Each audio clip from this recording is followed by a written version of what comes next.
My name is Matthew Brown. I'm a veteran, and I want to talk to you today about a program called the Veterans Choice Program through the Department of Veterans Affairs. I was a paratrooper on Fort Bragg, and I had a parachute accident, and I herniated all the discs in my neck, and I have a fracture in my back, and I have a traumatic brain injury from it. I've been having problems with the VA, with the Choice Program, and I want to outline those today, and lots of veterans are having these problems. The Veterans Choice Program is a program where you can activate access to civilian care in one of three conditions. First condition is lack of available specialists inside the VA. Second condition is long wait times. The third condition is extraordinary distances from the veteran's home. I've been waiting a long wait time because the VA doesn't have a local neurologist, and I've been waiting months to try to get this appointment, and the only appointment they've gotten me is over 100 miles from my house, which is painful for me to drive long distances. And that appointment is over an extraordinary distance, which is their criteria for us using the program. I've tried to get a closer appointment, and I've talked to them, and they said I could go to their website, and I could, on their website, I could go on and call their specialists or their providers that are on the Choice Program website and make my own appointment, and then connect the two together. So it took them doing it out of it. And I've called every provider on their website that's on their website listed, and every provider from the Choice Program has said they don't accept Choice Program anymore. So I want you to listen to these phone calls, and I'll explain why they're not accepting it and what the real factors of all this are. Was this a new authorization, or was this an existing one? Existing. Okay. So what is your question today about that? So I'm trying to get this resolved because I really need to get seen. I have an authorization with you guys, and I'm a little bit frustrated because the point of the Choice Program is for us not to travel long distances, but the closest appointment you guys got me was over 100 miles from my house. I need to get a local appointment. I need to do it soon because my authorization is going to expire in September, and by the time that they get me an appointment with a local provider, it's going to end up being close to that point, and then I'm not going to be able to do my follow-up appointments, so I'll have to go fight for another authorization. So I need to find a way to make this happen for myself. Okay. Now, I do see where the information was sent over to the appointing department. Excuse me. They don't take inbound calls. They only make outbound calls. So I see where the request was submitted over on a log to them. They didn't give us a set turnaround time frame for reschedules. The only thing that they advise to us is that they get back to you guys as fast as possible. Due to that would be all that we can do in our department, since we physically can't call them on the phone. Yeah, I can't call them on the phone, because again, they don't have like a phone number, but I can get this resubmitted over to them, and I can notate that to your account, for them to look at the turnaround time frame. I wish that they did give us more information than that, but that is all that they advise us to do, is just get it resubmitted over to them. There's a way on your website to look up local providers, is that true? Yes, we do have the website hnff.com, and it will give you a list of who is close in your area. You just have to put in your address. Okay, so I guess I go under Find Choice Provider and put my address in and my specialty. Now, what happens if... And the specialty. What happens if those people are listed and they don't take Choice? If they're on the website, they should. I've never had a call personally about that, but all of the providers on the website, they should take our program. Information in, my address, and this is the neurology list. Some are sleep studies, some are regular neurologists, some are neurosurgeons, and I'm going to call a few of these now and see what the results are. If they'll take me, a lot of them are 2.9 miles from my house, but the last appointment Choice could get me was over 100 miles from my house. So I'm not sure how all these people are declining to see Choice if they're all listed on the Choice website as people who deal with Choice. So, Adam, speaking. How may I help you? Yes, my name is Matthew Brown. I'm through the Veterans My Choice program. I'm a disabled veteran. I need a consult for neurosurgery. You guys are listed on their website as one of their providers in Wilmington. and I wanted to know how I go about getting an appointment and then sending the information over to My Choice. That kind of process. So you don't accept the VA? Okay? Yeah, we do not. You're sure? Because you're listed on their website. I'm positive. Yeah, one of my coworkers told me we cannot accept that. So you do not accept the Veteran My Choice program even though you're on their website? No, we do not. We do not. She was the office manager. She just told me we do not accept that. Alright, thank you. Have a great day. Alright, no problem. Alright, let's call another.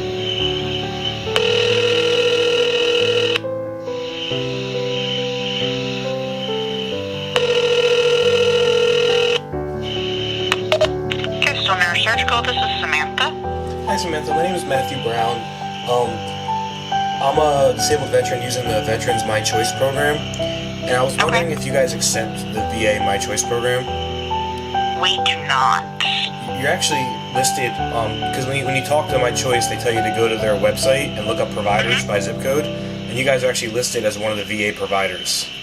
Really? Yeah, it's, Okay. I'm Let just, me put you on hold for a second while I just confirm that my information is correct, okay? okay. Alright, thanks. Okay, that is an error on their part. We don't accept My Choice. Can I ask, have you guys ever accepted it in the past by any chance? And did they Not that I know of. Okay. Not to recollection of anybody here in the office. Alright, well thank you so much. No problem. Have a good day. Bye-bye. Let's see here. Our A&A department scheduled you on 6/7, where they gave you a call. And on telephone.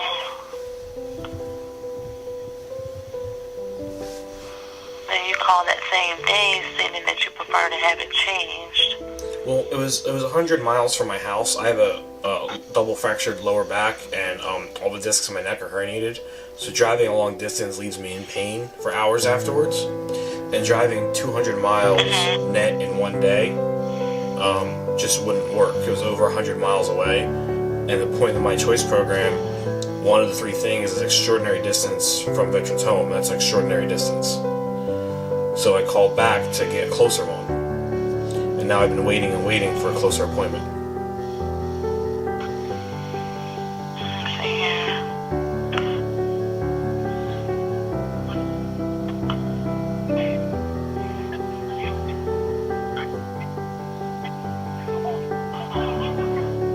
Okay, you're in Wilmington. Yeah, sometimes Wilmington, North Carolina.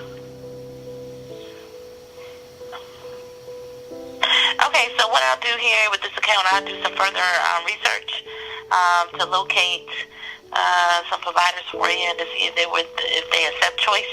You know, sometimes in Wilmington, you know, to see if they accept the Veterans Choice program, we have few.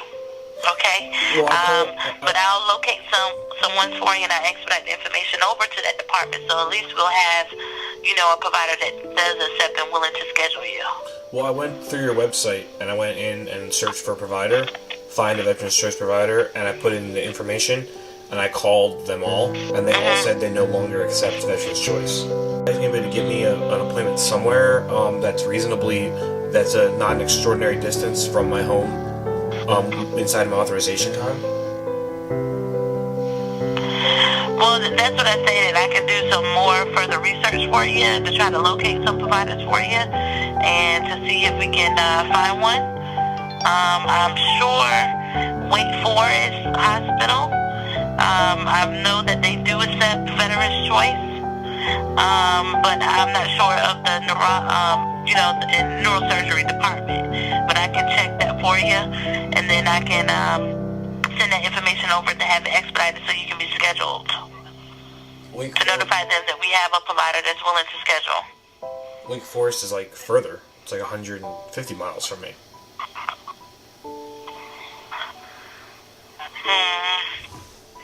It's extraordinarily painful for me to drive that kind of distance. Yes, sir. I mean, the only thing I can do is just check and see what providers we can get for you to see that's closer, and hopefully we get some luck. But if not, then that's what we have here. As far as with the Veterans Choice, you can go back to your VA to see if they can do something for you, because the VA do determine your eligibility, and they may have a different program for you so you can see outside care. Okay.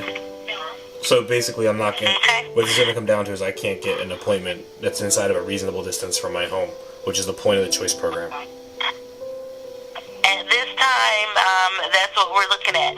But I'll do some further research for you and see what we have, and you'll receive a call back within 2 business days. All right. Thank you.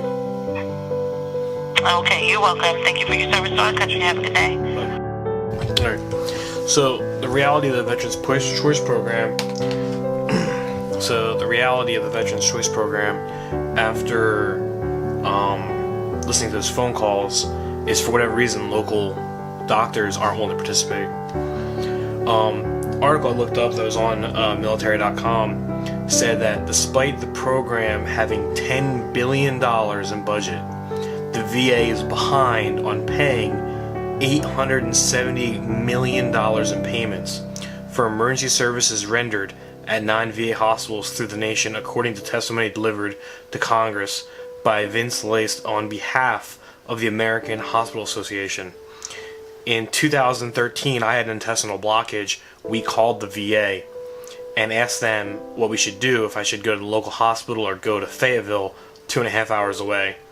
Fayetteville told me that their emergency room was under construction and that I would have to go to my local emergency room. So I did. Months later, me and my wife found out, actually years later, we found out while we were getting our mortgage that $1,500 in medical bills had been placed in collections on our personal credit bureaus because the VA had never bothered to pay it. We had another bill that came up from our last authorization of my endocrinologist, the choice program, where that ended up in collections because the VA never agreed to pay it. There was another case in... I'll tell you right now. There was another case in Michigan where a veteran needed follow-up care for an eye appointment through the Veterans Choice Program, but while the initial appointment was approved, the sight-saving needed treatment was not.